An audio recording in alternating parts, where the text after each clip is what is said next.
ধন্যবাদ। যা কিছু বলছে ভালোই বলছে, খারাপ বলে নাই। একটা কথা বলছে, আপনি তো আবুল ভাই আমুক এলাকার মেহমান, এই জন্য কিছু কইলাম না। একটা কথা আছে, জ্বরের আগে ধরে মাথা, ঝগড়ার আগে মানুষে কয় তেরা কথা। গাছের মধ্যে সুতরা পাতা ঘষা দিলে জলে দুই জলে পাল্লা লাগলো অনেকে আবুল তাবুল বলে। চিন্তা করেন, তাই কথার পিছনে কথা না বললে বাউল গানের কোনো মজা নাই। নিজের এলাকা পাইয়ে গান গাইতেছে ভুল, এটা ধরছে আমি খুব খাদেন সব আইছিল মারতে দিলাম থামাইয়ে। হ্যাঁ, লতিফ সরকারের এলাকা না হইলে তো অন্য জায়গায় মারি খাইতো, খালি এই জায়গায় দিয়ে এসে না মাইডে বাইসে গেল। হ্যাঁ, এরপরে আমারে কয়, আমি কিছু কইলাম না, ছাইরে দিলাম। কই জামু বাবা, যাওয়ার কোনো জায়গা নাই, হুদাহুদি রাত কামাই। কয় নামাজ পড়তে কইছে, আমি নামাজ খালি পড়বেন, আপনি বাদ দেন কে, বন্ধ করতে কইছে কেনা? আরে যেখানে পড়তে কইছে ওখানে আল্লাহ তাআলা পবিত্র কোরআনে কইছে, তোমরা নামাজ শেষে রিজিকের সন্ধানে বেরিয়ে যাও। নামাজ পড়তেও কইছে, আবার রিজিকের সন্ধানেও বাইরিতে আল্লাহ তাআলা বলছে। আমি খালি নামাজই পড়তে থাকুন, আর পৃথিবীর ব্যাক মানুষ যদি খালি নামাজ পড়তেই থাকে তো দুনিয়ায় কাম কাজ করবে কে? কিরে বাবা, ধান চাষ করবো কে, পাট চাষ করবো কে, ব্যবসা বাণিজ্য করবো কে? এটা আল্লাহ তাআলারই হুকুম। তুমি নামাজ পড়ো, সালাত কায়েম করো এবং রিজিকের সন্ধানে বেরিয়ে যাও, এটা আল্লাহ তাআলার হুকুম। আরে বাদ দিছি দেহেই তো শুরু করুন লাগবো নাকি?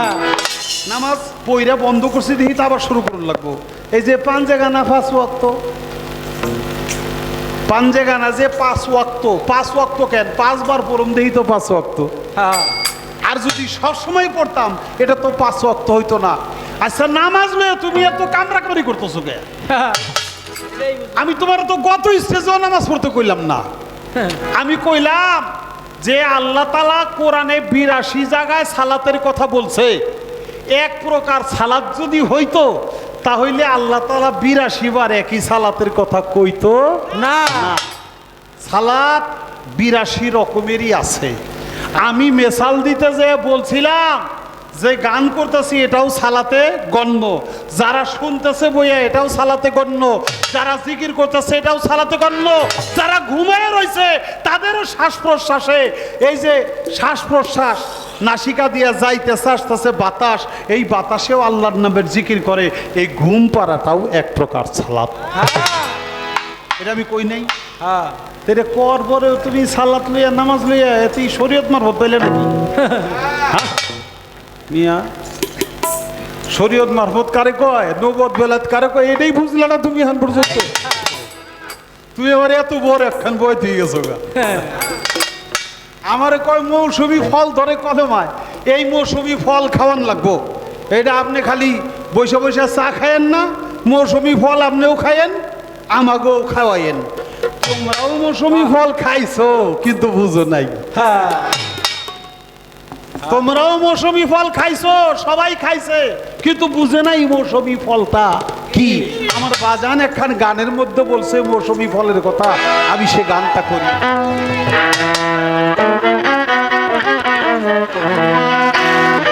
ওরে সাবুত কলমা মানব দেহ,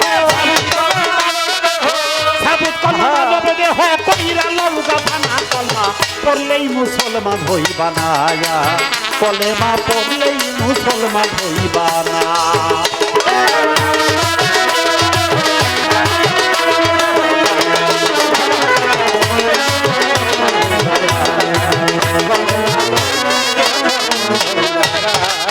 কলেমা পড়লে ভয় উৎকৃষ্ট বাণী, তাহার চাইতে বেশি শাহাদাত হয় সাক্ষ্য বাণী, মিথ্যা কইলে দোষী, আরে মিথ্যা কইলে দোষী।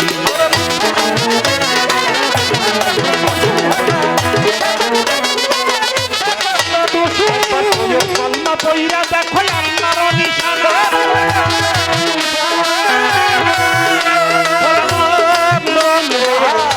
কলমা পইরা দেখো আল্লাহর নিশানা।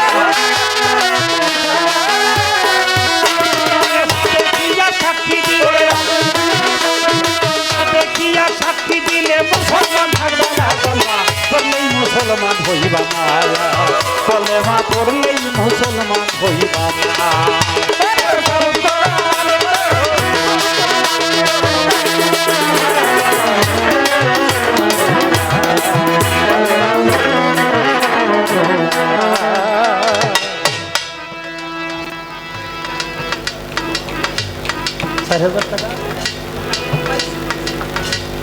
পয়সা মানলো কি? কার কার টাকা?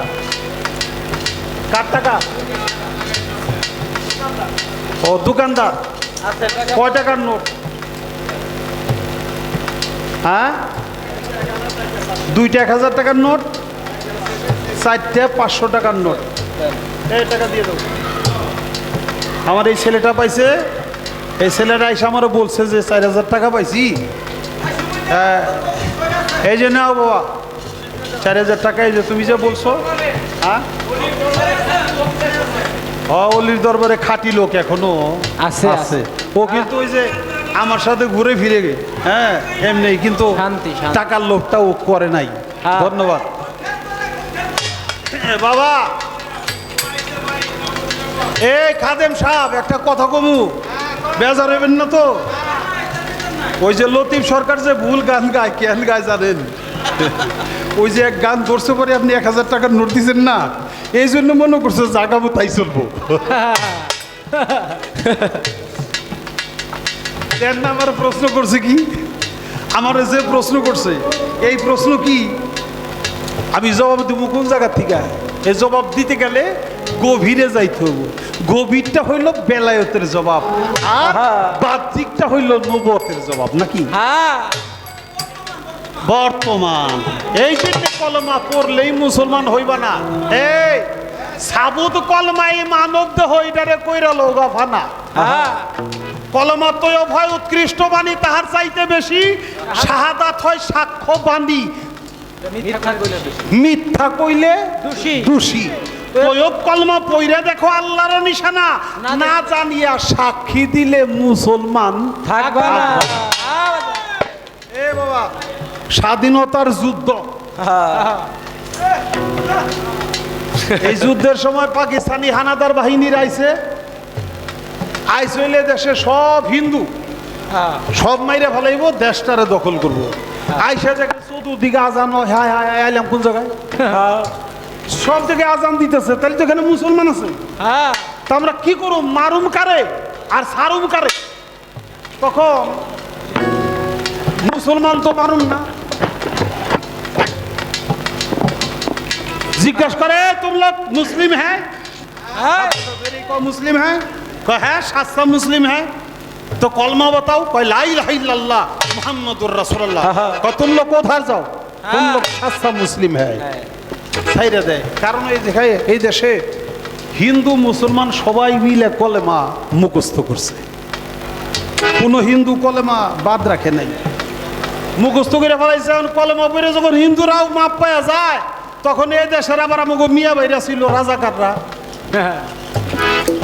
হেরা দেখে যে কলেমা পড়ে তো হিন্দুরাও বাইসে দিতেছে, হেরা আবার ওই পাঞ্জাবিকে বুঝায় এ তো মুসলিম नहीं হিন্দু है, হিন্দু है, হিন্দু है।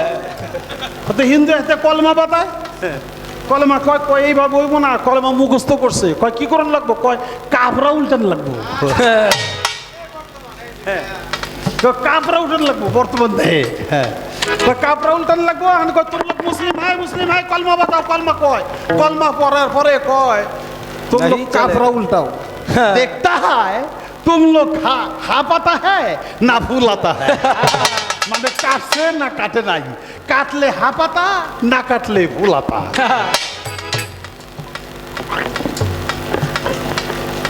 দেশ স্বাধীন হয়ে গেল, কয়দিন পরে দেখি আমাগো রঞ্জিত দাস ও যাইয়া মন্দিরে ভক্তি দিয়া পরে মা মা মা মা কালী দুর্গা দুর্গা তুমি রক্ষা করো। এ রঞ্জিত করস কি? এদিন না তুই কলমা পড়ে মুসলমানের কয় বাবার যে কথা, ওটা হলো জান বাঁচাই না করলে মা, জান বাঁচছে। আমরা তো এখনো করি, জ্বর আসলে কই লা ইলাহা ইল্লাল্লাহ মুহাম্মাদুর রাসূলুল্লাহ, লা ইলাহা ইল্লাল্লাহ, কাফের কয় মুহাম্মাদুর রাসূলুল্লাহ। তাতে কি মুসলমান হয় না? তাতে কখনো মুসলমান হয় না।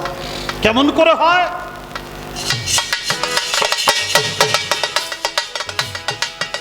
কলেমা তৈয়ব হইল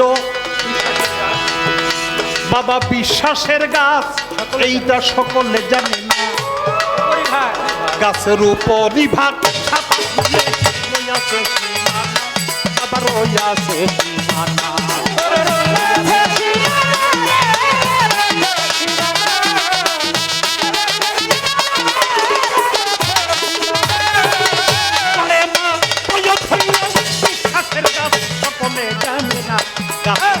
পরিভাগ সাত আসমানে রইয়াছে সীমানা, আবার রইয়াছে সীমানা।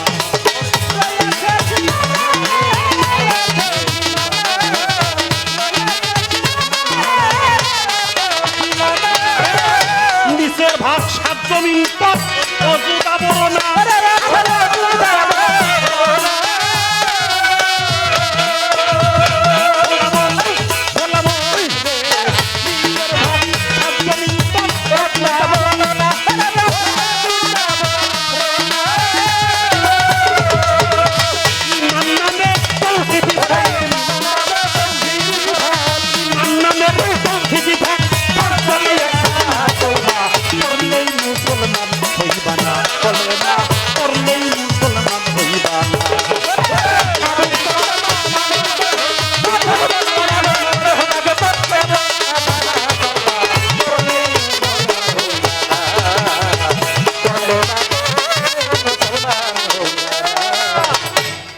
কলেমা তৈয়ব হইল বিশ্বাসের গাছ, এইটা সকলে জানে না।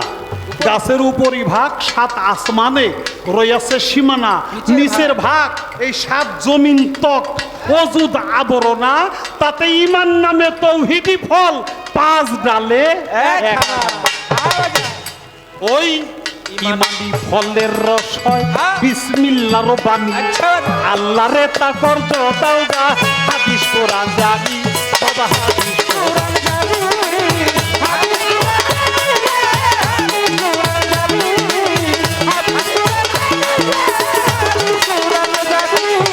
মোজাম্মেলের বিষয়াতে রইয়াছে বর্ণন।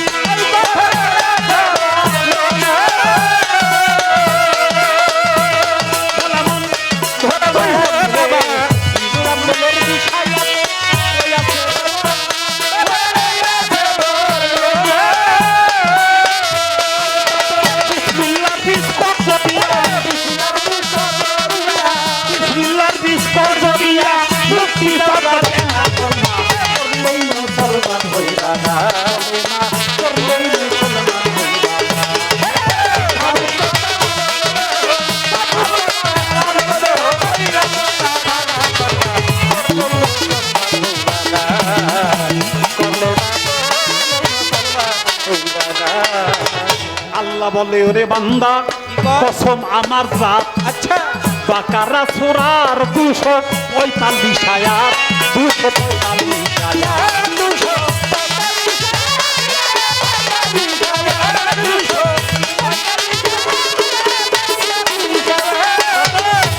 দেখো চাইছে আল্লাহ করবে হাসানা।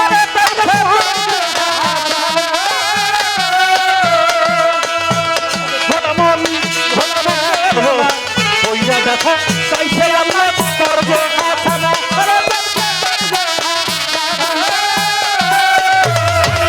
কর্জ দিয়া ফিরত লওয়া,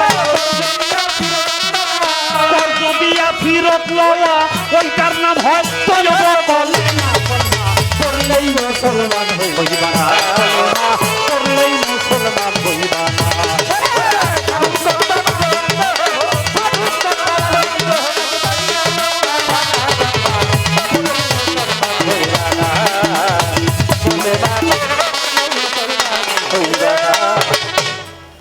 কলেমা তৈয়ব বিশ্বাসের গাছ, সকলে জানে না উপরের ভাগ সাত আসমানে রইয়াছে সীমানা। কারণ কলেমা তৈয়ব হলো সাত আসমান সাত জমিন ব্যাপৃত একটা কলেমা নামক সাজরাতুল বৃক্ষ। উপরের ভাগ সাত আসমানে রইয়াছে সীমানা, নিচের ভাগ সাত জমিনে অযুদ আবরণা। তাতে ঈমান নামে তৌহিদি ফল পাঁচ ডালে একখানা, একখানা। ওই ঈমানি ফলের রস হয় বিসমিল্লাহর বাণী। আল্লাহরে তা করজ দাওগা, হাদিস কোরআন জানি। সূরা মুজাম্মেলের 20 আয়াতে রয়েছে বর্ণনা, বিসমিল্লাহর বীজ কর্জ দিয়া মুক্তি চাওগা দেনা।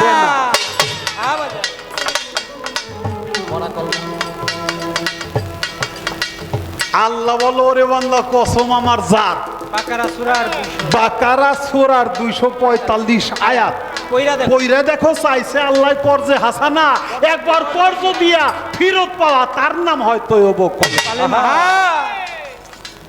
পড়া কলমা সাবুত তৌহিদ কোনটাই হবে না, কলমা কাইম করো আরেফের বর্ণনা বাবা, আরেফের বর্ণনা।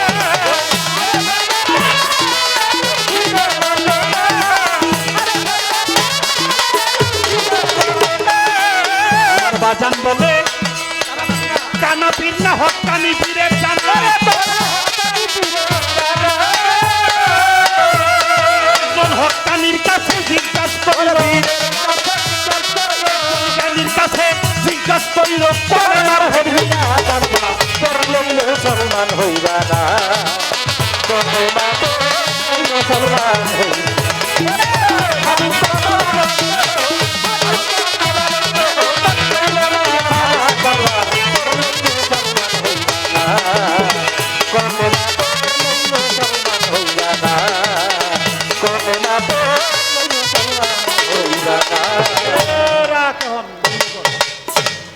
কয় আল্লাহ সেই 1400-1500 বছর আগে কথা কইছে নবীর সাথে, এখন কি আল্লাহ বুব হয়ে গেছে না আল্লাহ কথা কয়? কেন আল্লাহ বুব হইব, কেন আল্লাহ কথা কয়? আল্লাহ আগেও কইছে, এখনো কয়, ভবিষ্যতেও কইব। এখনো কয়, ভবিষ্যতেও কইব, কিন্তু এগুলা কোরআন হইব না। কেন কোরআন হইব না? নবীর সাথে কথা কইছে, এটার নাম হলো ওহী। আর বেলায়েতের জামানায় হক্কানি আলেমের সাথে, পীর মাশায়েখের সাথে, গাউস কুতুবের সাথে আল্লাহ তাআলা কথা বলে, এটার নাম হয় ইলহাম। তাই ইলহামটা কোরআন হয় না, ওহীটা কোরআন হয়। এখনো কথা কয়, যদি নবীর সাথে কইতো তাহলে কোরআন হইতো, ওলির সাথে কথা কয় তাই ওটা কোরআন হয় না। মদিনায় রাসূল নবী গেল রে ভাই,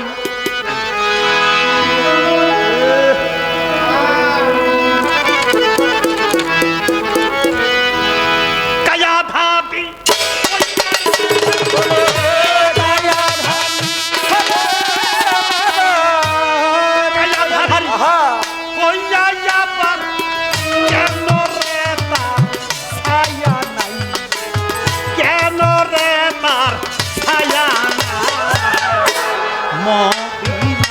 রাসূল নবী কেন রে ভাই, বলে না মদিনায় রাসূল নবী কেন রে ভাই।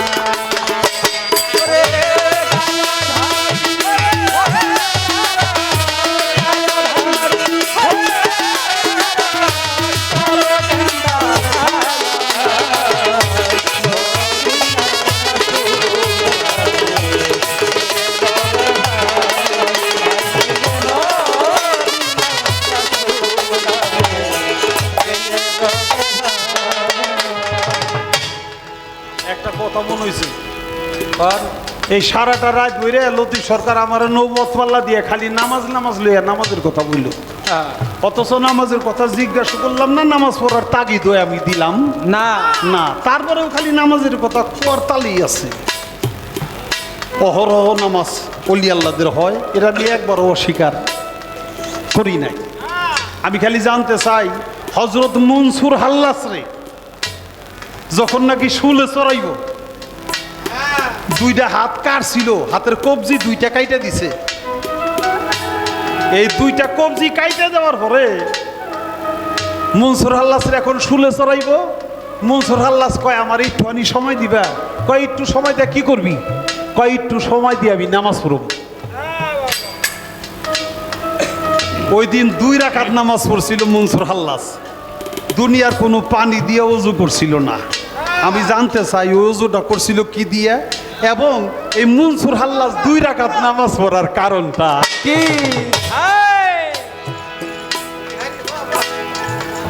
সকল রূপ এই হিন্দু কিন্তু আলু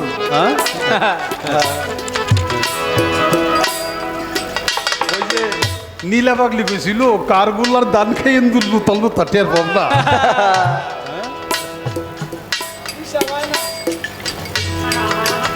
কি দিব তুলনা তারে খুঁজে পাই না ত্রিসংসারে, কি দিব খুঁজে পাই না ত্রিসংসারে, কি দিব তুলনা তারে খুঁজে পাই না ত্রিসংসারে, দেখে যারে ছায়া ধরে, দেখে যারে ছায়া ধরে, অত্যন্ত ধূপের সময় মদিনায় রাসূল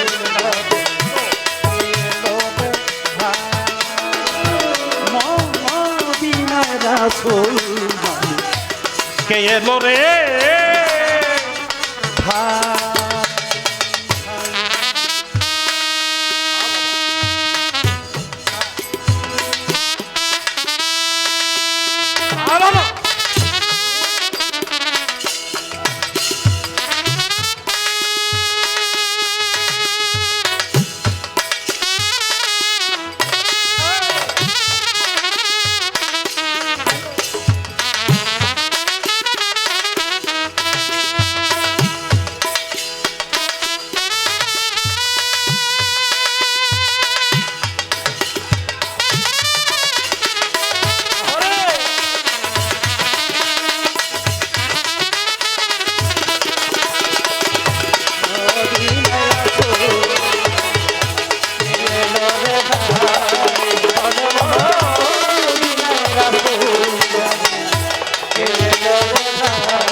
দিব তুলনা তারে খুঁজে পাই না ত্রিসংসারে, মেঘে যারা ছায়া ধরে অত্যন্ত ধূপের সময়, মানে দুপুরের যে রৌদ্রটা এটা অত্যন্ত ধূপ, মানে অত্যন্ত গরম।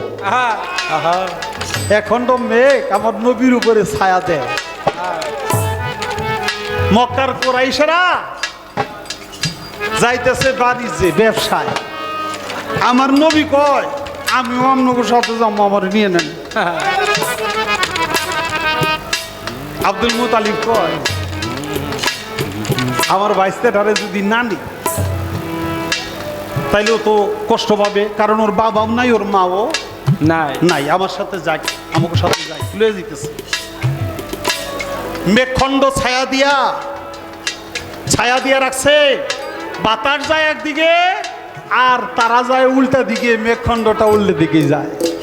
বহেরা পাদ্রী নামে এক পাদ্রী, সে 12 বছর আগেই তৌরিদ গ্রন্থের নবী করিম সাল্লাল্লাহু আলাইহি ওয়াসাল্লামের নাম শুনে এই রাস্তায় আসবো এটা শুনে তিনি পাহাড়ের টিলায় একটা খেজুর পাতাতে ঘর বানাইয়া ওই ঘরে বসে দিছি। বসে থাকে কেন? দয়ালা আমার এই পথ দিয়া আসবে, আমি সদা থাকি পন্থের দিকে চাইয়া রে, বাজালা মারি পথ দিয়া আসবো রে, হাসিকারে পথ দিয়া আসবো রে, আমি সদা থাকি পন্থের দিকে চাইয়া এই রাস্তাতে পথ লোক ছায়ার আছে ও কি খবর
যেমন তার গুরুর আশায় পথপানে চেয়ে থাকে, তেমনি বহেরা পাদ্রী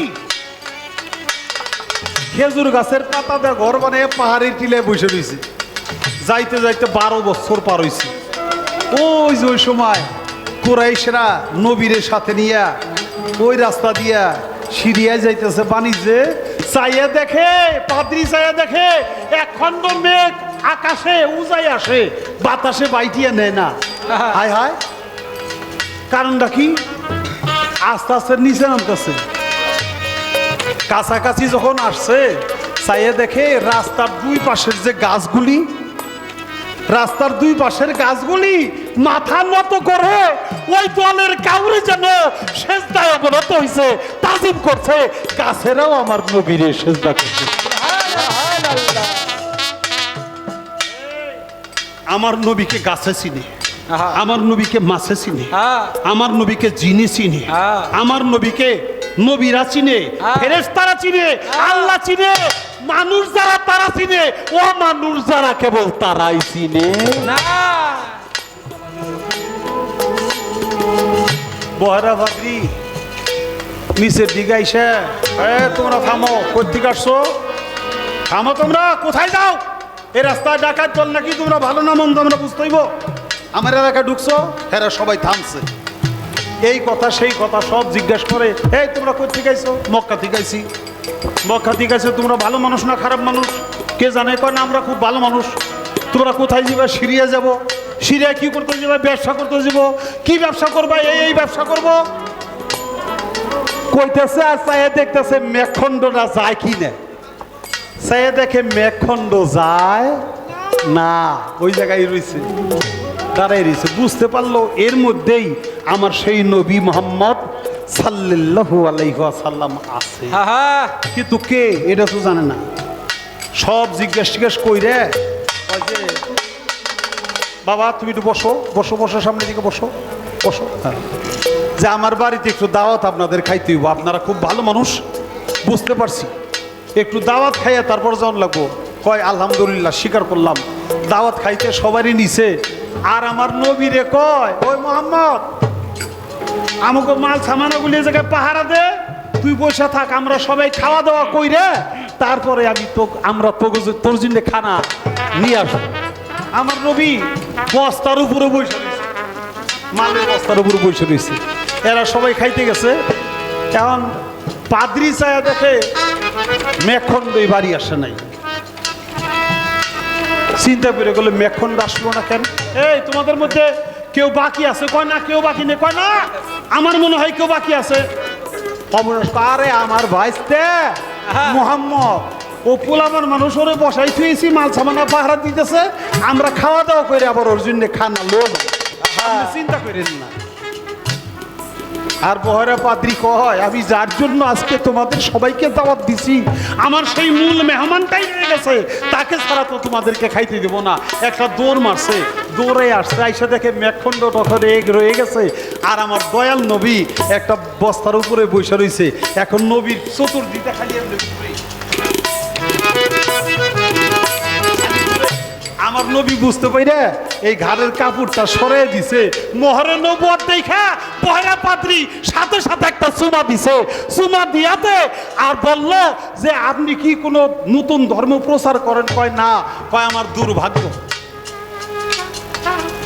আমি আপনার ধর্মটা স্বীকার করতে পারলাম না, যেহেতু নতুন ধর্ম এখনো প্রচার করেন না। তো আপনার কাছে এই মিনতি, যেদিন রোজ হাসর হবে, যেদিন মানুষের বিচার হবে, কিয়ামত হবে, সেদিন আপনার উম্মতের কাতারে যেন আমি থাকি, আমার এই আজিজিটা আপনি কবুল করেন। আমার দয়াল নবী বলল যে তোর কলেমাও পূরণ লাগবো না, নামাজও পূরণ লাগবো না, রোজাও লাগবো না, হজও লাগবো না, জাকাতও লাগবো না। এই যে মহরে নবুয়তের চুমা দিছিস, বিশ্বাস করছাস, এই জন্য তুই বিনে হিসেবে আল্লাহর মেহমান হইয়া জান্নাতে প্রবেশ করবি।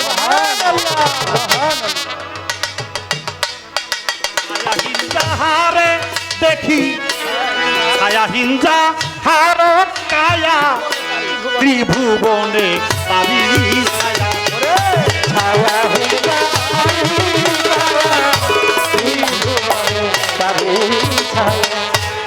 ছায়া হিংসা হার কায়া এই ত্রিভুবনে তাবিজ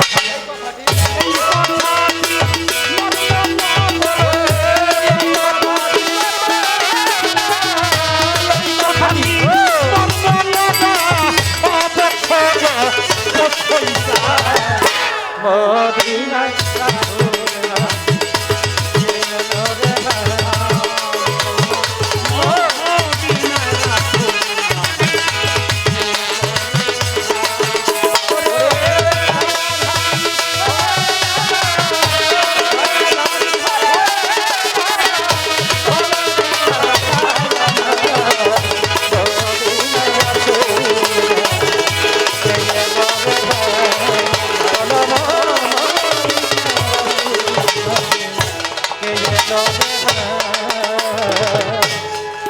ছায়াহীন যাহারে দেখি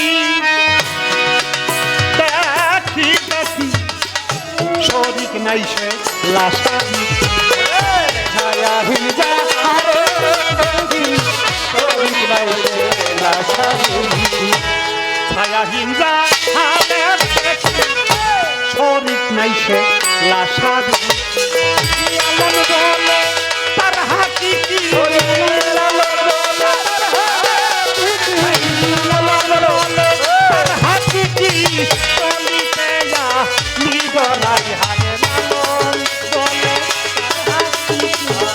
লালন বলে তার হাকিকি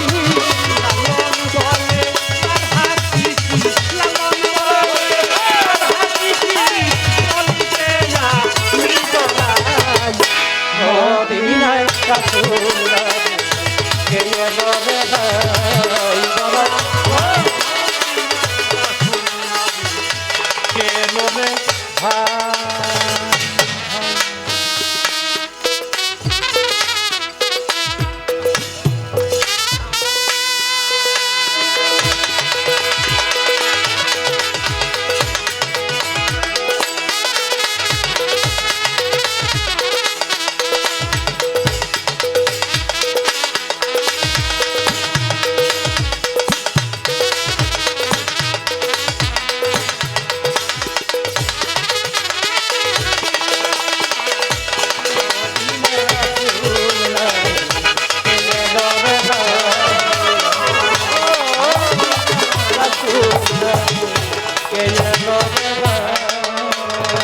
আমার পুরা মনের ব্যথা পরে ভাই আমি কার কাছে জানাবো কার কাছে যা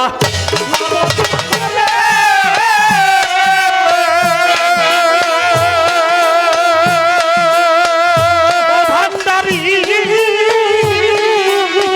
আমার মনের মানুষ কোথায় পাবো পুরা ব্যথা আমার পুরা মনের ব্যথা ও নাজিম শাহ কার কাছে জানাবো আমার পুরা মনের ব্যথা ওরে ভাই আমি কার কাছে জানাবো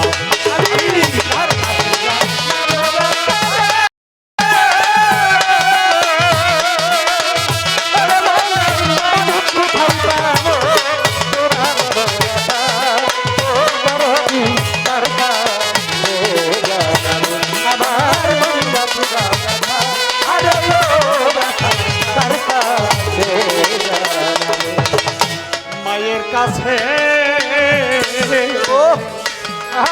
মায়ের কাছে কইলে আমার ব্যথা ওরে মায়ের কইলে ফাইটা যাই মায়ের কাছে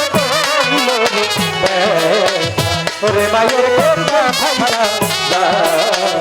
ওরে আমার মায়ের কাছে কইলে আমার ব্যথা ওরে মায়ের কইলে ফাইটা যাই আর বাজারে রে বাজারে কইলে ব্যথা রে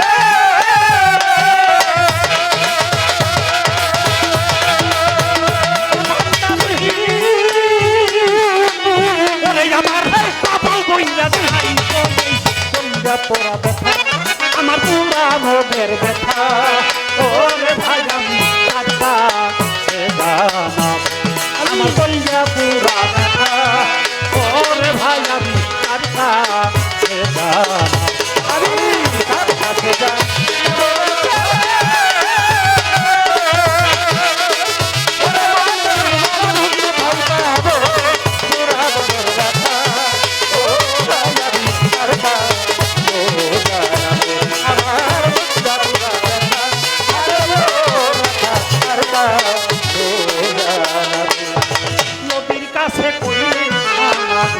ব্যথা ওরে নদীর জল শুকাইয়া যাইব দরদিরে নদীর কাছে কইল ওরে নদীর জল শুকাইয়া ও ভাই নদীর কাছে কইলি ওরে নদীর জল শুকাইয়া যায় আর পাহাড়ে রে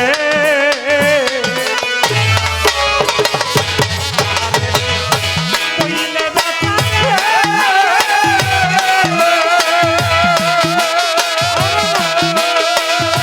আমার পাহাড় বুঝা যায় পুরা মনের ব্যথা আমার বান্ধ সারা ব্যথা ওরে ভাই আমি কাঁদতা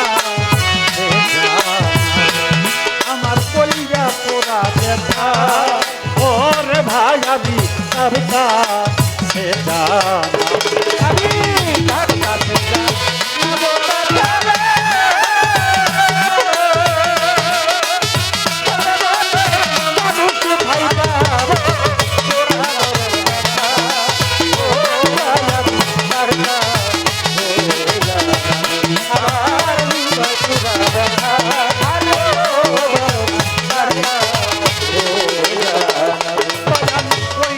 জঙ্গলারে মাঝে বৈশাই আমি ব্যথার মালা গাঁথব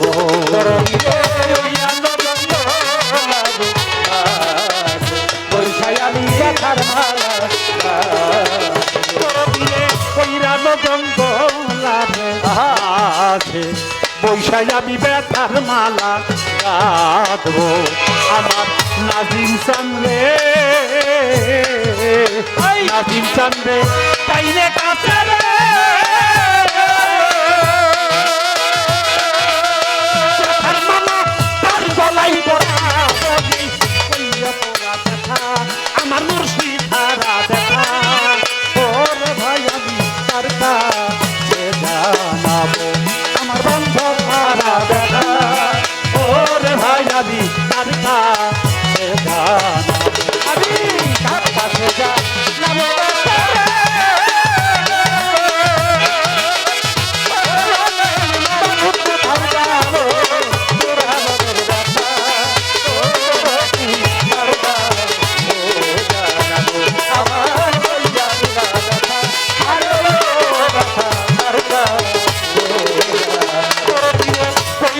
কইব না আমার ব্যথা অযত ব্যথা সামলাইয়া রাখিব কইব না এত ব্যথা কেমন কামাল কইব না কইব না রে ব্যথা আমার ব্যথা সামলাইয়া রাখিব আমার তোলা চান্দে তোলা চান্দে দিয়া ব্যথা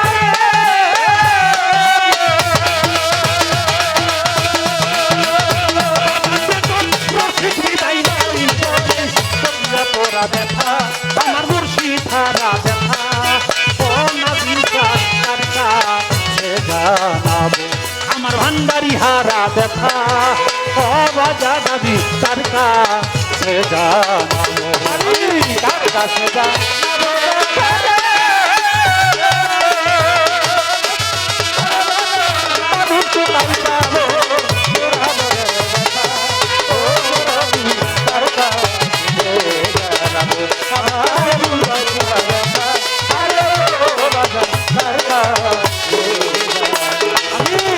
কাছে যা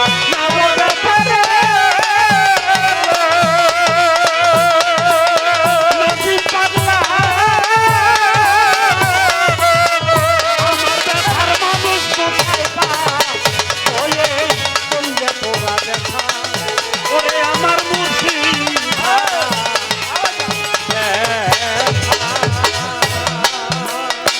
ও বাজার মালিকা আমার পুরা মনের ব্যথা ও বড় দামিকা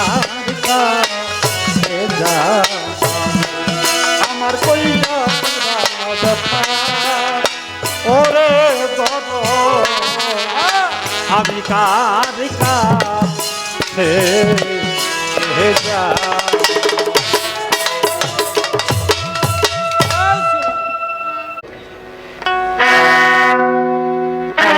ও নিত্য দেহ নিত্যের করণ হবে না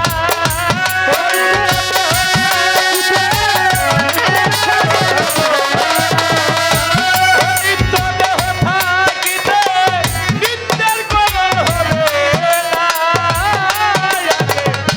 নিত্যভাবে যেতে করো বাসনা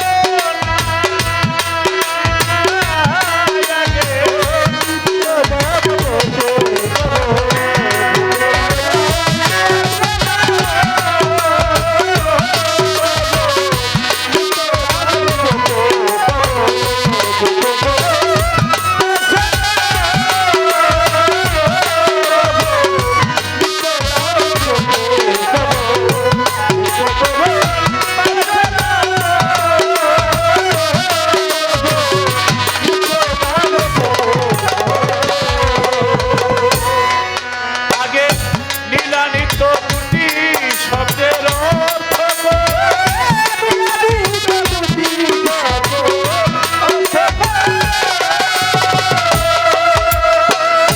নিত্য ধাম হয় পরমংস অনিত্য কি হবে ধ্বংস কর্ম জেনে তার সারাংশ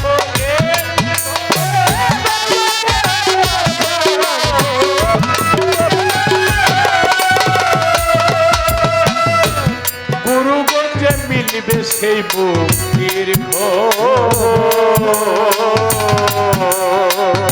নাজি মুক্তির পাগলার কাছে মিলবে মুক্তির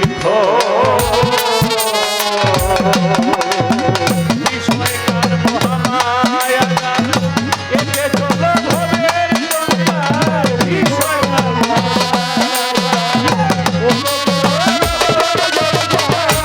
বিষয়কাল মহামায়া জাল একে চলো ভবের জঞ্জাল চলো গুরুর নামের মশা জঞ্জাল বানা রবে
করি রূপে রূপ মিশাইতে চাই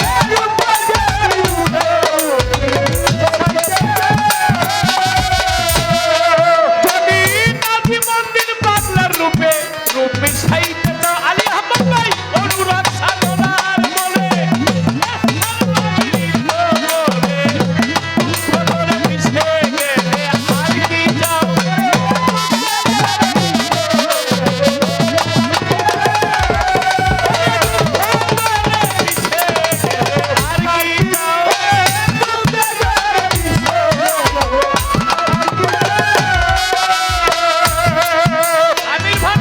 শীতল হবে তাপিতঙ্গ লাগলে মোদি বাবার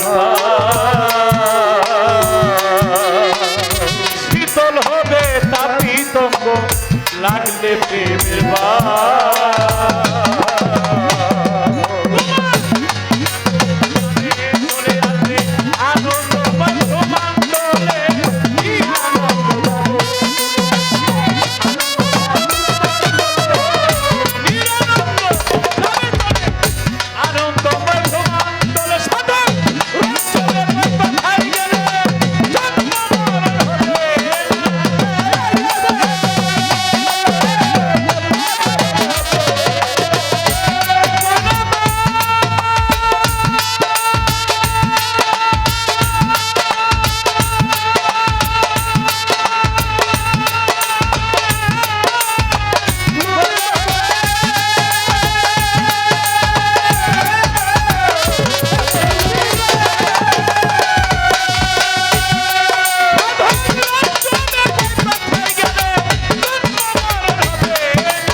এক কেজি চিনি আর 1 কেজি পানি মিশাইলে কয় কেজি হয় পানিতে ছাড়লে 2 কেজি বাহ বাহ এর লেগে তো মিলে না দেখছা তোনের আইছা 1 কেজি চিনি আর 1 কেজি পানি মিশাইলে 1 কেজি এর জন্য তো মিলে না যারা বিশেষ করে বেলায়েত করে মারফত করে আর নবুয়ত বা শরীয়ত যারা করে যদি কাজেই না লাগলো তাইলে এটা বেলায়েত হইল কেমনে কারণ বেলায়েতদারীরা যে জ্ঞানের অধিকারী ওই জ্ঞানের অতল সাগরে ডুবে না যার জন্য ভাও জিনিস তারা উল্টা মনে করে আর আপনারা উল্টাটারে অনেকেই ভাও মনে করে আস্তে খোয়াজ খেদির পানির মালিক জিন্দাপীর হ্যাঁ মুসা নবীকে আল্লাহ আমার চাইতে জ্ঞানী আর কেউ নাই হ্যাঁ আল্লাহকে আছে কই কে কই পানির নিচে থাকে নাম হইলো খোয়াজ খেজুর কই আমি তারে দেখতে চাই হ্যাঁ কই এই রাস্তায় যাবো কেমনে কই যেখানে গেলে ভাজা মাছ তাজা হয়ে যায় হ্যাঁ সেখানে গেলেই তারে পাইবা হ্যাঁ ভাজা মাছ তাজার কথা কইলে কোন মোল্লা মুন্সি মানবো সহজে আচ্ছা এটাই বেলায়েতের খেলা ভাজা মাছ তাজা হইলো ওখানে ডুব দিল ডুব দিয়ে ছায়া দেখে এখন আর সাগর নাই ওখানে একটা পৃথিবী সবুজ চাদর গায়ে দিয়া মাথার মধ্যে পাগড়ি পরা এজলাসের মধ্যে বসে আছে মুসা নবী কয় আমি আপনার লগে কিছুদিন থাকতে চাই খোয়াজ খেজুর গায়ে আপনি হলেন ঠেডা আল্লাহর লগে করেন ঠেডামি হ্যাঁ আমার লগে তো ঠেডামি করবে কয় না আমি ঠেডামি করবো না কয় তাইলে থাকতে পারবে ঠেডামি করলে কিন্তু বিদায় করে দেবো আচ্ছা রাত্র হইছে একটা বাড়িতে গিয়া উঠছে আমি কইতাম না হেরে বুঝাইতে গিয়া কথাটা বলতে হইতাছে বাড়িতে গিয়া উঠছে বাড়িওয়ালা গার দইরা ধাক্কা দিয়া বিদায় করে দিছে গাড়ার মধ্যে গিয়া দেখ একটা দেয়াল ভাঙ্গা রইছে মুসা নবী খোয়াজ খেদির মুসা নবীর দেয়ালটা ধরেন ধরেন কয় কেন কয় সোজা করে দেই কয় যেই বেটা গেটির দইরা বাইর করে দিল হ্যাঁ এই বেড়ার দেয়াল সোজা করার দরকারটা কি? খোয়াজ খিজির কয় আমি আগেই কইছিলাম আপনি আমার লগে থাকতে পারবেন না। কয় না না না না না ঠিক আছে, দেয়ালটা ধরে সোজা করছে। আর একটু সামনে গেছে, সামনে গিয়া দেখে একটা নৌকা, নৌকা দিয়া পার হয়ে ওই পার গেছে, লাঠি দিয়া গুতা দিয়া নৌকাটারে ছিদ্র করে লাইছে। হ্যাঁ মুসা নবী কয় এমন তেরা মানুষ তো আমি দেখি নাই, নৌকাটা দিয়া পার হইলাম, ছিদ্র করার দরকারটা কি? আপনি আমার জবাব দেন। খোয়াজ খিজির আপনি আমার লগে আর থাকতে পারবেন না। কয় না না না আমার ধৈর্যশীল পাইবেন। হ্যাঁ আর একটু সামনে গেছে গিয়া দেখো অনেকগুলি বাচ্চা হাতের মধ্যে লাঠি দিয়া খোয়াজ খিজির বাড়ি দিয়ে একটা বাচ্চা মাইরিয়ে দিছে। হ্যাঁ মৌসা নবীকে খুন করে ফেলাইলে খুনির লগে আমি আর থাকতে রাজি না, আমি আপনার লগে থাকবো না। তিনটা কাজ কেন করলেন আমার বুঝাই দেন, আমি যাইগা। হ্যাঁ কয় এক নাম্বারে যেই বেড়ে থাকতে দিল না, দেয়াল সোজা করে দিলেন কেন? খোয়াজকে যুগে শোনেন, এই দেয়ালের ভিতরে 7 দেখ স্বর্ণ আছে। এই 7 দেখ স্বর্ণ মালিক হইল বর্তমানে বাড়ির বাচ্চাটা। হ্যাঁ ওর বাবা মারা গেছে, চাচার লগে থাকে। এই ভাঙা দেয়াল যদি নির্মাণ করতে যায়, ওর চাচার স্বর্ণগুলি পাইলে লয়ে যাব, আর দিব না। হ্যাঁ আমি সোজা করে দিলাম, এখনো দেয়ালের কাজ ধরবে না। বাচ্চাটা যখন বড় হইব নিজের বাড়িঘর নির্মাণ নিজেই করব, আর এই স্বর্ণগুলি বাচ্চাটাই পাইব। মৌসা নবীকে সর্বনাশ, আপনি এত জ্ঞানী আবুল ভাই। দেখেন বেলায়েতদারীরা কি কয়, কি বুঝায়। কয় তাই নাকি? কয় হ। কয় তাহলে নৌকাটা ছিদ্র করে দিলেন? কয় দেখেন এই নৌকাটা দিয়ে আমরা পার হইলাম, আমরা যাওয়ার পরে এক অত্যাচারী বাসাইব, এলাকার যত ভালো ভালো নৌকাগুলি সব লয়ে যাবো। আমরা পার হয়ে ছোট্ট একটা ছিদ্র করে দিলাম, বাড়ির মালিক 2টা তার কাটা দিয়া নৌকাটা ঠিক করে আবার বাইতে পারবো। এই নৌকাটা যেহেতু ছিদ্র, বাসায় আর নিব না। মুসা নবীকে কয় কি এত বড় জ্ঞানী আপনি? কয় তাহলে বাচ্চারা মারলেন কেন? কয় আমি আরশের মধ্যে দেখছি বাচ্চারা বড় হইলে মহা একজন ডাকাত হবে, ও এলাকার মা বোনের ইজ্জত নষ্ট করবে, এবং এলাকার মধ্যে লুটতরাস সন্ত্রাস, অনেক মানুষ ওর হাতে মারা যাবে। আমি ছোট অবস্থায় ওরে মেরে ফেললাম, ও নিষ্পাপ মাসুম, আল্লাহ ওর নামটা জান্নাতের মধ্যে লিখে দিয়েছে। মুসা নবী কয় আমি আর কিছুদিন থাকতে চাই। খিজির কয় আর হবে না। দেখে একটা পাখি নদী থেকে ঠোঁটে করে পানি লয়ে যায়, জিজ্ঞাসা করে পাখিটা কি নেয়? বলে পানি নেই। রে কিসের পানি? বলে এটা এলেমের সাগর। আমি যেই জগতে থাকি এটা হলো এলেমের শহর, আর আপনি যেখানে থাকেন এখান থেকে পাখিতে ঠোঁটে করে একটু এলেম আপনার দুনিয়াতে ছড়াই দেয়, ওই এলেম পাইয়া আপনি জ্ঞান অন্বেষণ করেন, আর আমি এলেমের সাগরেই থাকি। আবুল ভাই আমরা এলেমের সাগরেই থাকি। এরকম যদি হয় বুঝবো কেমন? আমি গাইছিলাম রূপকষ্টের নৌকা খানি নাই ডুবার ভয়, পারে কে যাবি নবীর নৌকাতে। এটা কোন নৌকা? এটা বেলায়েতের নৌকা, বেলায়েতের নবীর কথা বলা হয়েছে, যার জন্য যারা বোঝে না হয়তো এদিক সেদিক কয়, কিন্তু বেলায়েতটা বুঝতে হইলে একজন কামেল মুর্শিদের পায়ের মধ্যে গিয়ে ভক্তি দিতে হবে।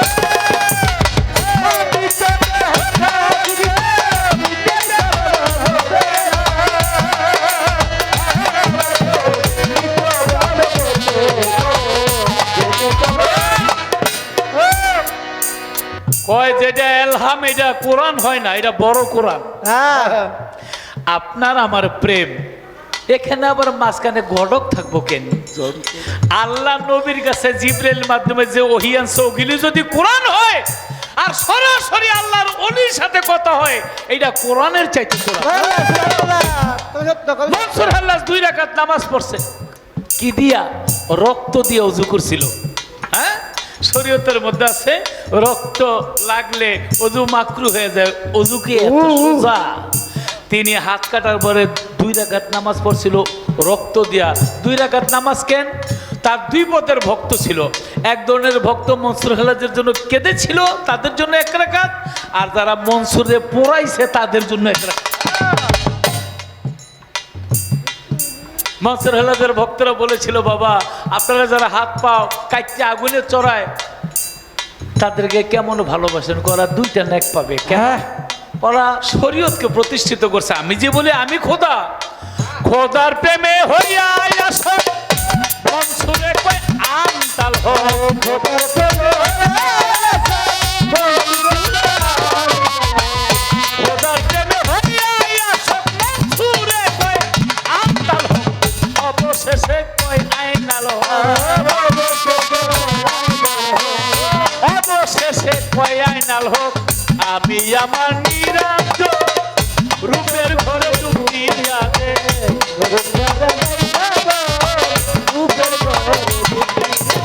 সরু ছাড়া নাই সাধন রূপের ঘরে ডুব দিয়া, প্রেমে হইয়া শোক মনসুরে কয় আমতাল হোক, অবশেষে কয় আইনাল হোক।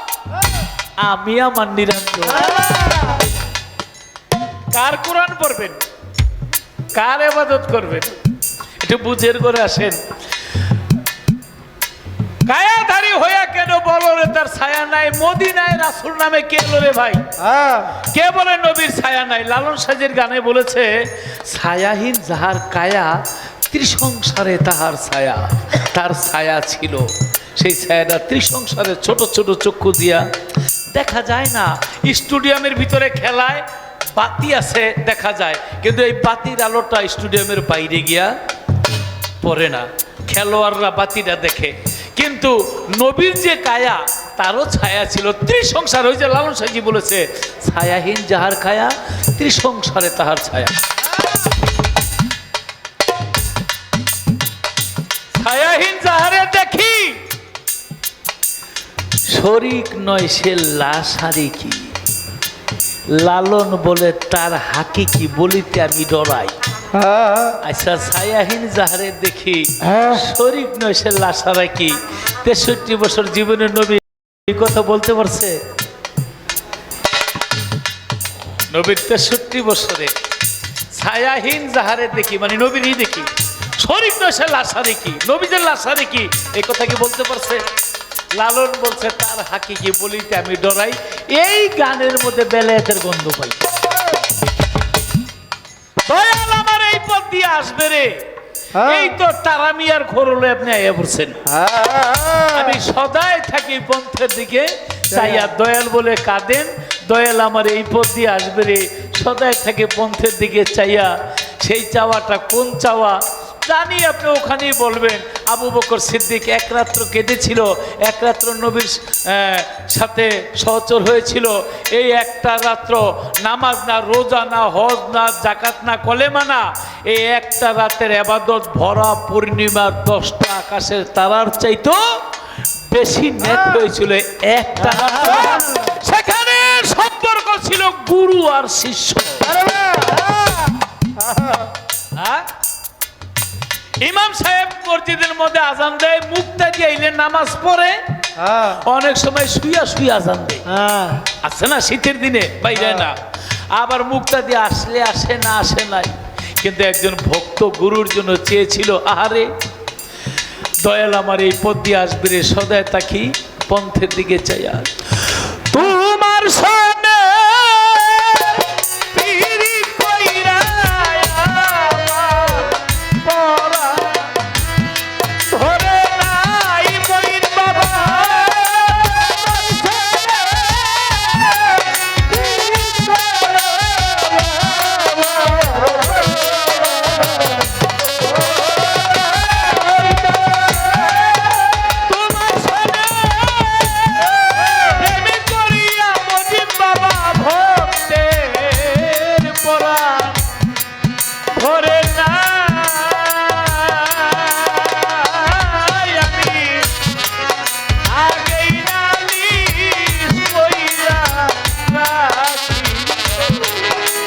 আবার যেন আমি তোমার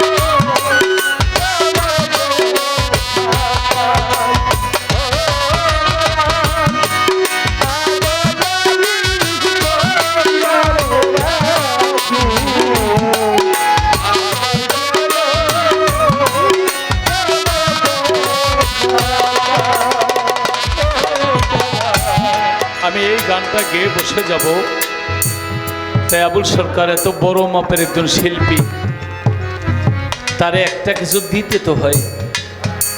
সরকার সাহেব, আমরা শুনি এই দেহের মধ্যে সরবন তহুর আছে, নবীও বলছে সরবন তহুরা, নবীও বলেছে কাউসার, যা দুধের চেয়ে সাদা, মধুর চেয়ে মিষ্টি, পানির চেয়ে তরল, বরফের চেয়ে শীতল।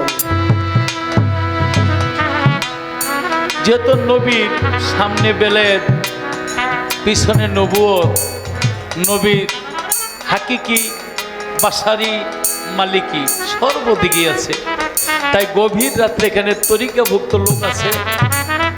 আপনি খালি জবাব দেবেন এই দেহের মধ্যে সরবন তহুরা কোথায় আছে? আচ্ছা, চোখের পানি গরম, নাকের পানি গরম, ভিতরে থেকে যা আসে সবই গরম, কারণ আল্লাহ ভিতরে একটা চুলা ফিট করে রাখছে, যাই গরু খাসি মুরগি যা খাই হজম হয়। কিন্তু দুধের চেয়ে সাদা এই দেহের মধ্যে ভান্ডারি, দুধের চেয়ে সাদা। যদি কেউ আইনা বলে আখের রস, এটা কিন্তু দুধের চেয়ে সাদা না। দেহের মধ্যে কি জিনিসটা যেটা দুধের চেয়ে সাদা? দেহের মধ্যে যাই কিছু আসে সব কট্টা কট্টা, লবণ কট্টা, মধুর চেয়ে মিষ্টি। তাহলে দেহের মধ্যে মধুর চেয়ে মিষ্টি কি জিনিসটা? দেহের মধ্যে সবই গরম, নাকের পানি মুখের পানি, কিন্তু বরফের চেয়ে শীতল। এই দেহের মধ্যে কি জিনিসটা? আমার যদি বলে লতিফ ভাই করলা ভাজি দিয়ে একটা ভাত খান, আজকে শহীদ ভাই বাড়িতে এই করলা ভাজি দিয়ে ভাত খেয়ে ফেলাইছে, এত মজা হয়েছে। কিন্তু তাই বলে করলা ভাজি এটা মিষ্টি না, এটা যে তিতা, তিতার মধ্যে একটা মজা আছে। কি যদি বলে দুইটা কাঁচামরিচ খান, দুইটা কাঁচামরিচের মধ্যে রসগোল্লার মিষ্টি পাবো? তাই উনি জবাব দিব, আপনারা বুঝা নিবেন দেহের মধ্যে কি জিনিসটা আছে দুধের চেয়ে সাদা, দেহের মধ্যে কি জিনিস আছে মধুর চেয়ে মিষ্টি, দেহের মধ্যে এমন কি জিনিসটা আছে যেটা বরফের চেয়ে শীতল। এটা নারীর কত বছরে জন্ম হয়, একটা পুরুষের কত বছরে জন্ম হয়, এটা আস্বাদন করতে হয় কিভাবে?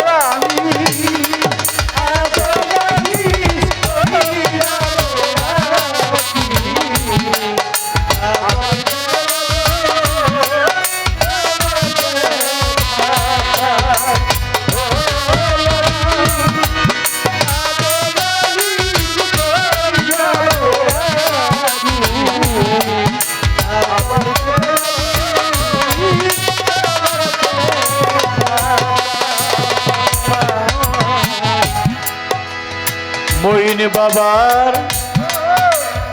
মধুর বাণী,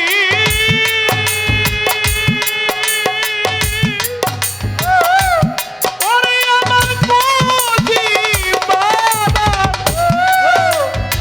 মধুর বাণী,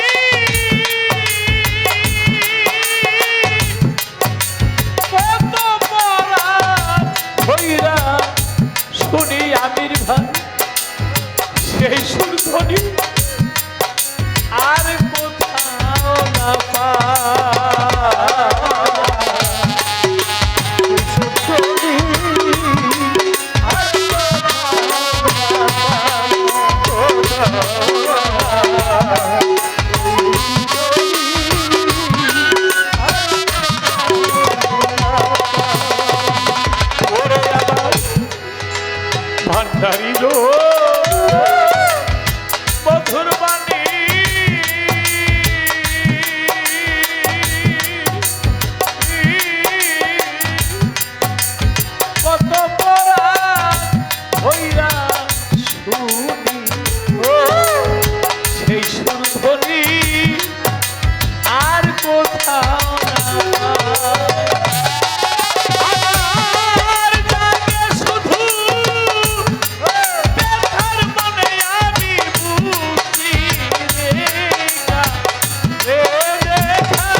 আমি রাখলাম বলে মোদি বাবা মনির বাবা নাজিমুদ্দিন পাগল লইয়া যাইও সময় যাতার সরে কেমন করে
গান গেয়েছিল সরকার সাহেব, দয়াল আমার এই পথ দিয়ে আসবে রে, আমি সদাই থাকি পন্থের দিকে চাইয়া। সেই কথার প্রসঙ্গে আমার গানটা চলে আসলো, আগেই নালিশ কইরা রাখি আবার যেন তোমার দেখা পাই। তা খাদেম সাহেব আলী আহমদ বাউল সাহেব বিজয় সরকারের গানের কথা বলেছে। আর আহা, যা প্রশ্ন ছিল চমৎকার করে জবাব দিছে।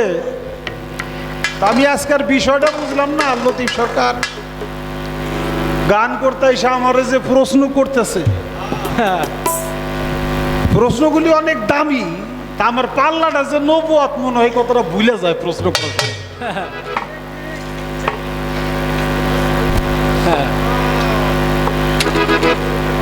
সরাবান্ত হরায় দেহের মধ্যে কি, দেহের মধ্যে সরাবান্ত হরা কি, এটা আসলেই আমার নবুয়তের বিষয় না। তারপরেও প্রশ্ন যখন হয় তার জবাব দিতে হয়। সাধক রজ্জব আলী দেওয়ান তার গানের মধ্যে বলছে, আই খেয়ে নে বেহেশতের সেই সরাবান্ত হরা। আল কোরআনে প্রমাণ এলো আশেকান তার ইশারা। বেহেশতে যা হয় ব্যবহার, এই সমাজে তা হইল প্রচার। যারা আপনি খুলে জান্নাতের দ্বার, খাঁটি মুমিন হলো তারা।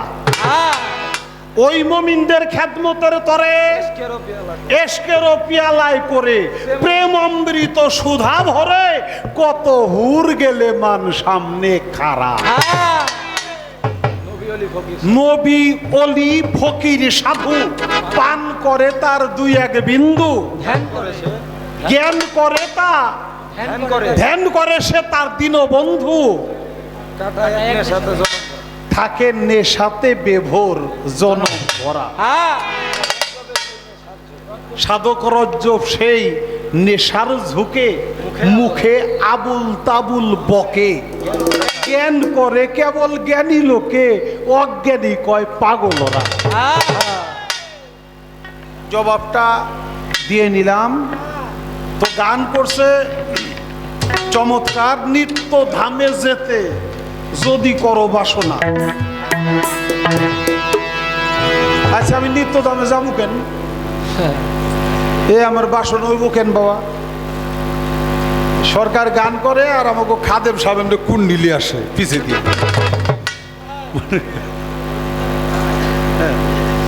আর নিত্য দামে যাবো কেন? আমার তো নিত্য দামে যাওয়ার কোনো দরকার নাই। আমার যাওয়া দরকার কোন জায়গায়? আমার মন হইয়াছে দেওয়া, প্রাণ হইয়াছে দেওয়া না, আমায় লইয়া চলে গো পড়াশোনার নদী।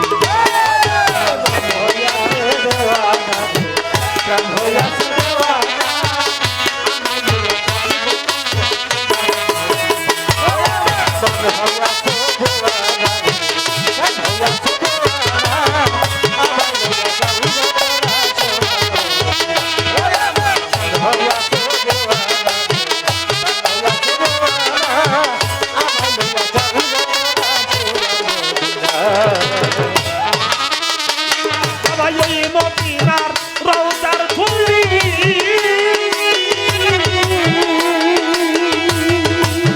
ও দরদি দিগন্তে সুরবা বলিও আরে ও আমার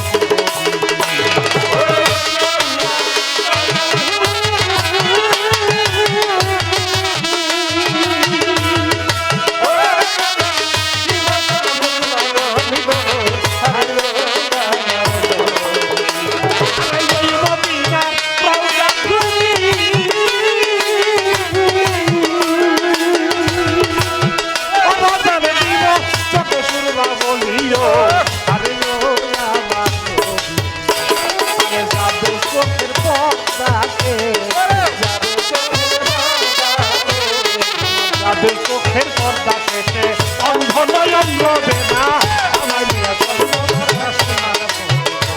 আমার মন হয়ে আছে দেওয়ানা রে প্রাণ হয়ে আছে দেওয়ানা আমার নিয়ে চল গো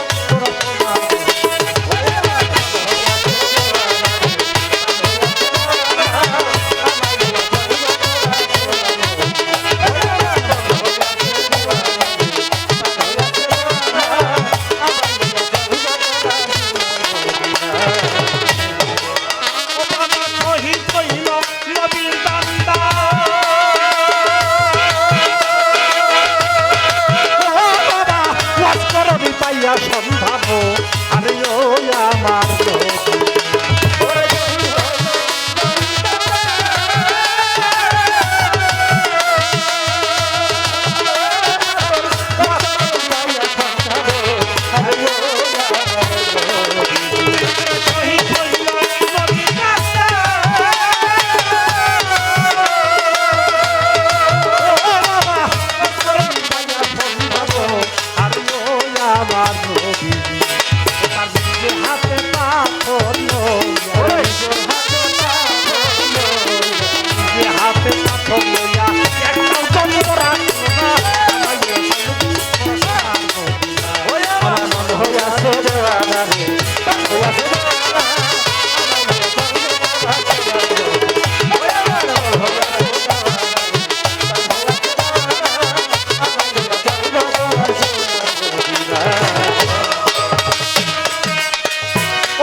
দেখতে তরুণরা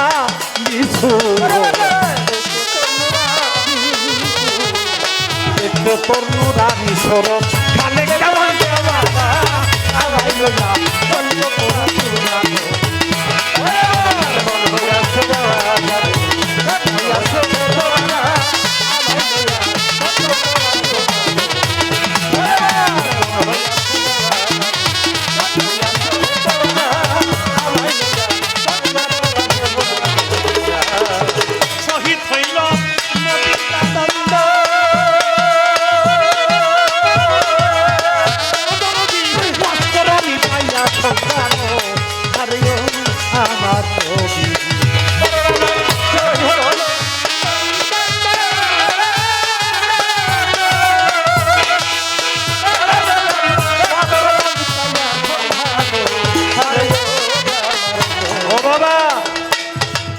আশেকে রসুল হযরত ওয়াজ করনি আমার নবী যখন উহুদের যুদ্ধে যায় সেই যুদ্ধে মুনাফিকের কারণে আমার নবী সেই যুদ্ধটা হেরে যায়। শুধু যুদ্ধেই হারে না, নবীর একটা দন্ত মুবারকও শহীদ হয়ে যায়।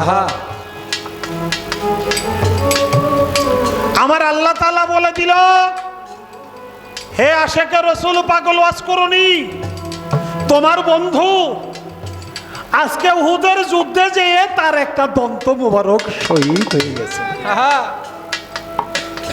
হু হু করে কাঁদতে লাগলো, কিন্তু প্রেমের পরীক্ষার কারণে বলল না কোন দন্তটা তার শহীদ হয়েছে। হযরত ওয়াজ করনি পাগল নিজে হাতে পাথর লইয়া বলে, আমার বন্ধুর মুখে যেহেতু দন্ত নাই, আমার মুখে দন্ত থাকলে শোভা পাবে না। আমার বন্ধু না জানি কত কষ্ট করছে রে, দন্ত ভেঙেছে। একটা পাথর লইয়া একটা দন্ত প্রথম ভাঙ্গি, ভাঙ্গিয়া চিন্তা করে আমার বন্ধুর যদি অন্য দন্ত ভাঙ্গে, ওই দন্তটা ভাঙলে কেমন কষ্ট হবে তা তো বুঝলাম না। আর একটা ভাঙ্গি, আর একটা ভাঙ্গি, এইভাবে ভাঙতে ভাঙতে তার 32টা দন্ত, মুখের সবগুলো দন্ত সে নিজে হাতে পাথর দিয়ে ভেঙে ফেললো। জোরে জোরে বলি সুবহানাল্লাহ। এটা হলো প্রেম, এটা হলো ভালোবাসা। কারণ আমার নবীও পাগল অস্করণীর প্রেমে এত আশেক ছিল, গভীর রজনীতে বিবিকে ছেড়ে রাস্তায় যে ইয়েমেনের দিকে বুকের কাপড়টা সরাইয়া আমার নবী কাঁদতো আর বলতো, আহ আহ আহ। ঘর থেকে আয়সা সিদ্দিকা চেয়ে আমার নবীকে জিজ্ঞাসা করলো, আমি কি আপনাকে কোনো কষ্ট দিছি? যে না। তাহলে আপনি এত কষ্ট পাচ্ছেন এখানে এসে, ও আহা করতেছেন কেন? আমার নবী বলল, আয়সা রে, তুমি তো জানো না আমার একটা পাগল থাকে ওয়াইস করুনি করণ শহরে ইয়েমেনে। সেই পাগল যখন ইয়া রাসূলুল্লাহ বলে চিৎকার মারে, ওই চিৎকারের হাতটা আমার বুকে এসে লাগে। এটা হলো সেই গুরু ভক্তের খেলা। শহীদ হইল নবী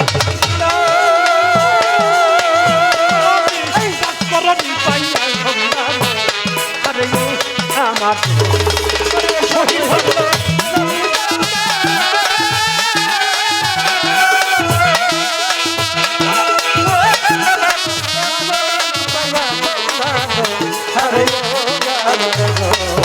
নিজের হাতে পা করলো যা,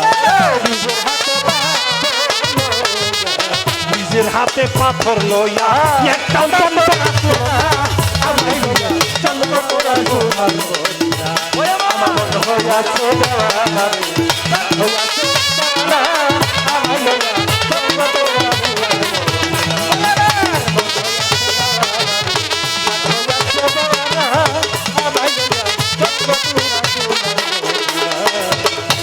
আমার প্রিয় হযরত বিলাল তোমার ইশকের শরবত, আরেও আমার নবীজি।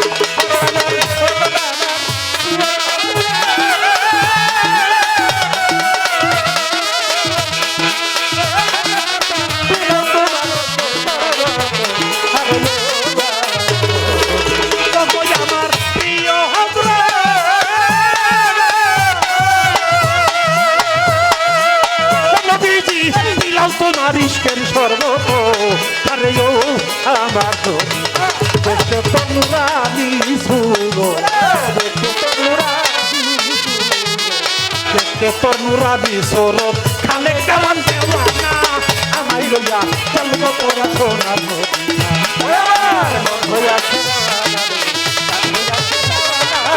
আমায় লইয়া চলবো তোরা সোনার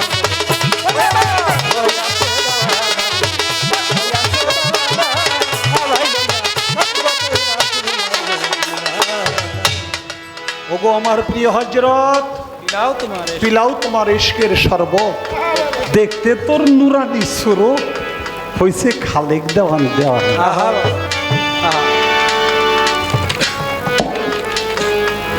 আমাদের 4টি মাযহাব, হানাফি, মালিকি, শাফেঈ, হানাফি, হাম্বলি। এই 4টা মাযহাব, 4টা মাযহাবের 4 জন ইমাম ইমাম মালিক সাহেব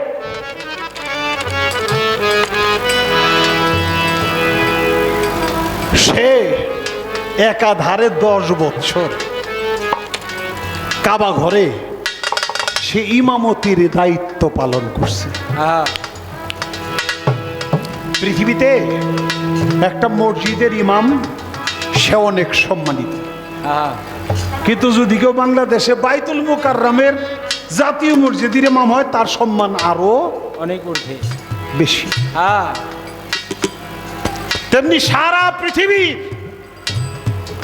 কেবলা কেবলায়ে কাবা, এই কাবার যিনি ইমাম হয় তার চেয়ে সম্মানিত ব্যক্তি পৃথিবীতে আর কেউ থাকে না। একাধারে 10টি বছর সেই ইমামতি করছে। হঠাৎ করে তার ভিতরে কেমন যেন একটা আনমনা ভাব, একটা অসুখ হয়ে গেল। এখন সে আর ইমামতি করবে না। সে বলল সরকার প্রধানকে, আমি আর ইমামতি করতে পারবো না। কেন ইমাম সাহেব ইমামতি করতে পারবেন না? কয় আমার ভিতরে যে একটা রোগ হয়ে গেছে, এই অসুখের কারণে ইমামতি করা সম্ভব না। কি রোগ হয়েছে আপনার? কবি যখনই নামাজে দাঁড়িয়ে যায় তখনই আমার মনের ভিতরে সেই মদিনাতুল মুনওয়ারা আমার নবীর ছবি জাগ্রত হয়। আমি দেওয়ানা হয়ে যাই, পাগল হয়ে যাই। আল্লাহমুখী আমার মন থাকে না, কাবার দিকে মন থাকে না, আমার মন যায় মদিনা। মুক্তাদিরা হাজার হাজার মুক্তাদি আমার পিছনে নামাজ পড়ে, ইমামের নিয়তটাই যদি ঠিক না থাকে মুক্তাদির কি নামাজ তাতে হবে? হয় না তো। তাই আমি আর পারবো না। আপনারা অন্য একজন ইমাম ঠিক করেন, আমি আর এই কাবা ঘরের ইমামতি করব না। অনেক বোঝানোর পরেও যখন সে ইমামতি করতে রাজি হয় না, তখন তাকে বিদায় দিল। বিদায় দেওয়ার পরে এই ভাই ওই ভাই কত মানুষের সাথে পরিচয়, সবার সাথে হাত মিলায় গলাগলি ধরে কান্দে আর বলে, ভাই রে বাবা রে, আমি 10টি বছর তোদের ইমামতি করেছি, হয়তো অনেক ভুল ত্রুটি আমার হয়েছে, যদি কোনো ভুল ত্রুটি হয়ে যায় আমাকে তোরা ক্ষমা করে দিস। সবার কাছে চোখের পানি ছেড়ে ছেড়ে বলে, বিদায় লগ্নে বলে, যেই কাবা ঘরের ইমামতি করলাম 10টি বছর, আমি সেই কাবার কাছ থেকে একটা বার বিদায় নিব না। আমি কাবার কাছ থেকে বিদায় নিব। কাবা ঘরের গিলাপ ধরে চোখের পানি ছেড়ে কাঁদছে আর বলছে, কাবারে আমি 10টি বছর ইমামতি করেছি, তোকেও ভালোবেসেছি, কত চুমা খেয়েছি, আর আজকে তোকে ছেড়ে আমি নিজের ইচ্ছায় বিদায় দিলাম, কারণ আমার অসুখ হয়ে গেছে। আমি মদিনাতুল মুনওয়ারায় না গেলে আমার যে মনটা ভালো হবে না, আমার যে অসুখটা সারবে। আমি যে সেই নবীর প্রেমে দেওয়ানা হয়ে গেছি, আমি যদি কোনো ভুল করে থাকি, রাব্বুল কাবা তুই আমাকে ক্ষমা করে দিস। কাবা ঘর কেঁদে কেঁদে বলে, মালিক আল্লাহ, আমার চোখের জবান, আমার মুখের জবানটা যদি তুমি খুলে দিতে, তাহলে আমি ইমাম মালিক সাহেবের সাথে আমি দুটি কথা বলতাম। আল্লাহর কুদরতে কাবা ঘরের জবানটা সেদিন খুলে গেল। কাবা ঘর কাদের বলে, ইমাম মালিক সাহেব, তোমার মনের ভিতরে যেই অসুখ হয়েছে, তোমার তো 2টি পাও আছে, তাই তুমি মদিনাতুল মুনওয়ারায় যাইতে পারো। আমার ভিতরেও সেই মদিনার জন্য আমার অন্তরটাও ছটফট করে। আমার যদি পাও থাকতো আমিও তোমার মতো আজকে মদিনাতুল মুনওয়ারায় আমার প্রিয় হযরত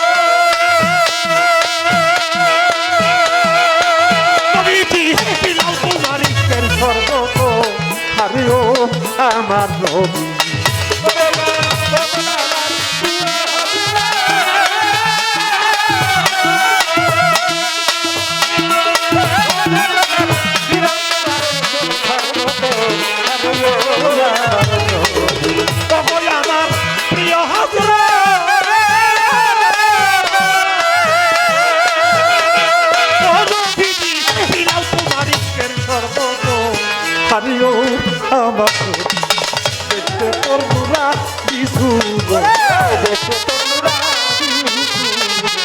দেখতে তোর নুরানি সুরত খালে দেওয়ান দেওয়ানা আমায় লইয়া চল গো তোরা গোনা গো আমার হইয়াছে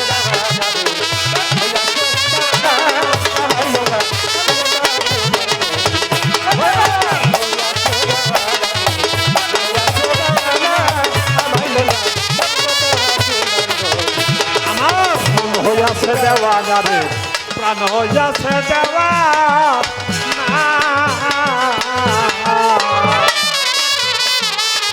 আমায় লইয়া চল গো তোরা সোনার মদিনা